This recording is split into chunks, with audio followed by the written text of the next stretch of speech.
Hello students, welcome again to my channel. This is Sarpreet Kaur and in this video I am going to share few tips regarding preparation of your exams. So let's begin with the video. So जो सबसे first tip है आपके लिए that is keep calm. बहुत सारे students के मेरे पास comments आ रहे हैं कि मैम एग्ज़ाम्स आ गए हैं, हमारी प्रिपरेशन नहीं है। तो मैं उन्हें बोलना चाहूँगी कि डोंट पैनिक। अभी आपके पास इतना टाइम नहीं है कि आप पैनिक लो।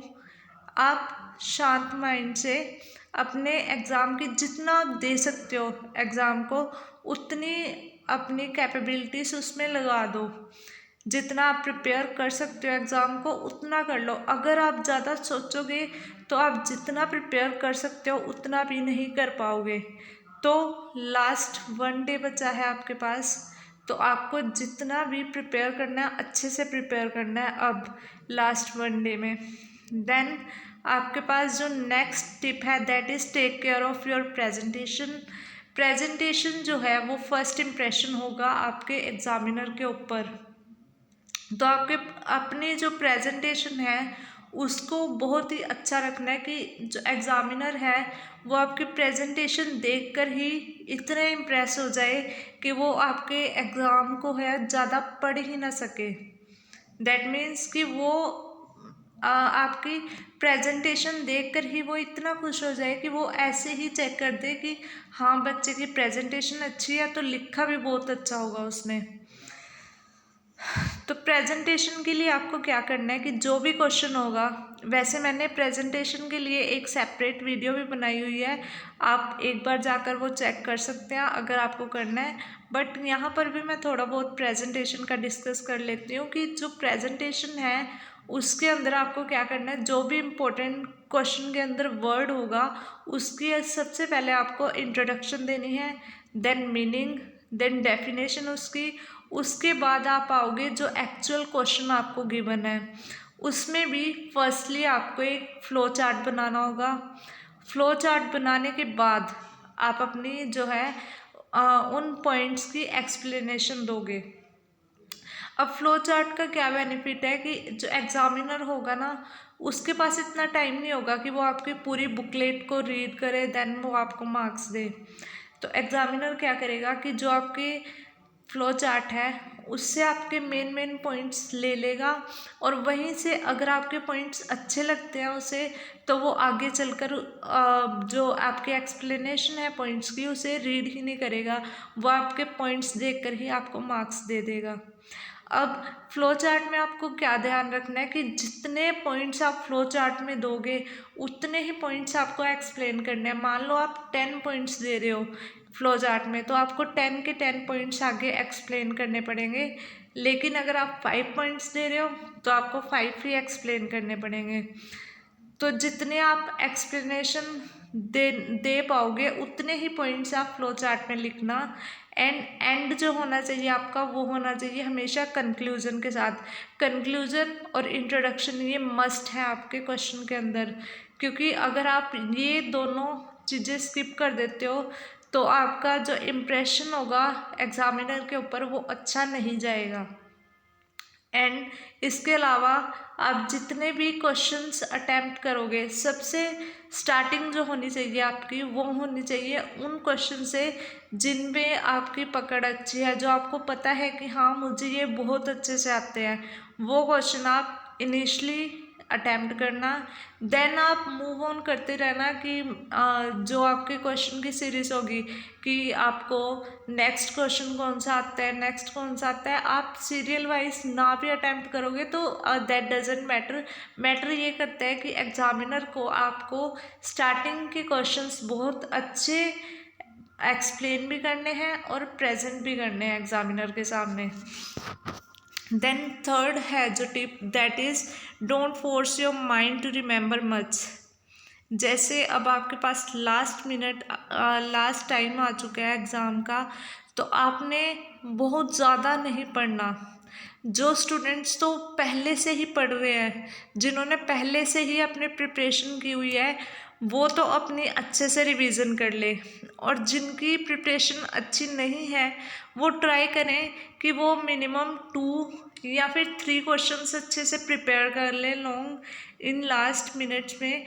एंड उसके बाद आप क्या करोगे कि जो क्वेश्चन आपको नहीं आता, मीन्स जो आपका एक्स्ट्रा रह जाएंगे, 2 अगर रहते हैं या फिर 2 लॉन्ग क्वेश्चन या फिर 1 लॉन्ग क्वेश्चन जो आपका एक्स्ट्रा बच जाएगा, उस केस में आप क्या करोगे कि जो क्वेश्चंस आपको रेस्ट ऑफ क्वेश्चंस में से समझ आ रहे होंगे उनको आप अटेम्प्ट करोगे। बिकॉज यहाँ पे कोई नेगेटिव मार्किंग नहीं है, तो आप जो भी क्वेश्चन अटेम्प्ट करोगे उसके भी आपको मार्क्स मिलेंगे, चाहे आप उससे ज़्यादा अच्छा अटेम्प्ट नहीं कर पाए तो 5 to 7 मार्क्स तो आपको इजीली फिर भी मिल जाएंगे उन क्वेश्चंस के लिए जो 15 मार्क्स के आप एंड में अटेम्प्ट करोगे। बट इनिशियली आपको वही क्वेश्चंस अटेम्प्ट करने हैं जो आपने प्रिपेयर किए होंगे। देन नेक्स्ट टिप है कि अटेम्प्ट एवरी क्वेश्चन। ये वही बात है कि यहाँ पर कोई नेगेटिव मार्किंग नहीं है, तो आपको अपने एग्ज़ाम में वो सारे क्वेश्चन, जितने भी क्वेश्चन आपकी 80 मार्क्स के बनते हैं, अटेम्प्ट करने हैं। मीन्स 4 लॉन्ग क्वेश्चन एंड जो आपके इनिशियली फर्स्ट क्वेश्चन है that is short questions attempt करने हैं। इस केस में अगर आपकी प्रिपरेशन में मीन्स एग्ज़ाम में आपको 3 क्वेश्चंस आते हैं और 1 क्वेश्चन आपको नहीं आता, तो पहले आप अपने 3 लॉन्ग क्वेश्चंस अटेम्प्ट कीजिए, और जो आपकी रेस्ट ऑफ द 5 क्वेश्चंस है उसमें से आपको कोई एक ऐसा क्वेश्चन सिलेक्ट करना है जो आपने कभी पहले पढ़ा हो या फिर जिसे पढ़कर आपको उसका मीनिंग समझ में आ जाए, ताकि आप उसे एक्सप्लेन कर पाओ खुद की वर्डिंग में। अगर आप खुद की वर्डिंग में भी एक्सप्लेनेशन देते हो ना, तो वो एक नेगेटिव थिंग नहीं बल्कि वो एक पॉजिटिव थिंग है, उससे भी आपको मार्क्स मिलते हैं। क्योंकि जो आपका बीकॉम का सिलेबस है मोस्टली वो सिलेबस जो है +1 +2 के सिलेबस के ऊपर बेस्ड है, तो कुछ ना कुछ तो आपके पास कोई ना कोई क्वेश्चन तो ऐसा ज़रूर होगा जो आपने +1 +2 में पढ़ा होगा, एंड वो क्वेश्चंस पढ़ते ही आपके माइंड में वो सिलेबस जो है अगेन आ जाएगा। और अगर नहीं भी आता, अगर आपने नहीं भी पढ़ा +1 +2 में अच्छे से, तब भी कोई ना कोई क्वेश्चंस तो ऐसा होगा ही जिसे पढ़कर आप उसका मीनिंग निकाल पाओ और उसे एक्सप्लेन कर पाओ। उस क्वेश्चन को आप ट्राई करना कि 4 to 5 पेजेस में अटेम्प्ट कर पाओ, एंड जो रिमेनिंग जो आप स्टार्टिंग में प्रिपेयर करोगे उन्हें आप 6 to 7 जो आपने प्रिपेयर किए होंगे उन्हें आपको 6 to 7 पेजेस पर अटेम्प्ट करना है। देन नेक्स्ट टिप है कि जो एग्ज़ाम की आपकी चेकिंग होती है वो डिपेंड करती है आपके एग्ज़ाम लेवल पर। मीन्स कि अगर आपका एग्ज़ाम जो है वो थोड़ा टफ आएगा कि जो इम्पोर्टेंट है वो नहीं आए, अनइम्पोर्टेंट क्वेश्चंस आ गए वहाँ पर, तो उस केस में क्या होगा कि आपकी जो चेकिंग होगी एग्ज़ाम की वो बहुत लीनियंट होगी। तो इस बात के मीन्स आपको इस चीज़ के लिए वरी करने की बिल्कुल भी ज़रूरत नहीं है कि अगर आपका एग्ज़ाम टफ आएगा तो फिर क्या कहते हैं आप अच्छे मार्क्स नहीं कर पाओगे। क्योंकि अगर आपका एग्ज़ाम टफ आता है तो चेकिंग लीनियंट हो जाती है, इससे स्टूडेंट अपने स्कोर इजीली मेंटेन कर सकता है, गुड स्कोर मेंटेन कर सकता है।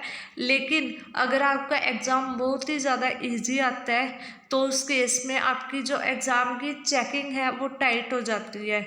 दैट मीन्स कि जो आपके नॉर्मल एवरेज स्कोर है वही आपको मिलेंगे, चाहे एग्ज़ाम आपका टफ आए चाहे आए आपका एग्ज़ाम इजी।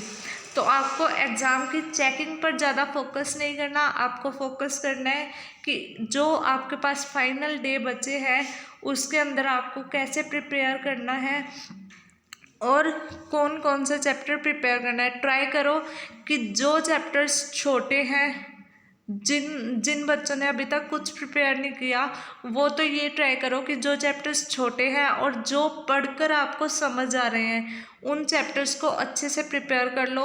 और इतना ट्राई करो कि आप minimum 2 maximum 3 long question prepare कर लो, क्योंकि उससे आपका क्या होगा कि जो है आपकी शॉर्ट क्वेश्चन भी 1-2 अटैम्प्ट हो जाएगा और लॉन्ग भी 2 से 3 अटैम्प्ट हो जाएंगे, और बाकी आप खुद से एक्सप्लेन करोगे।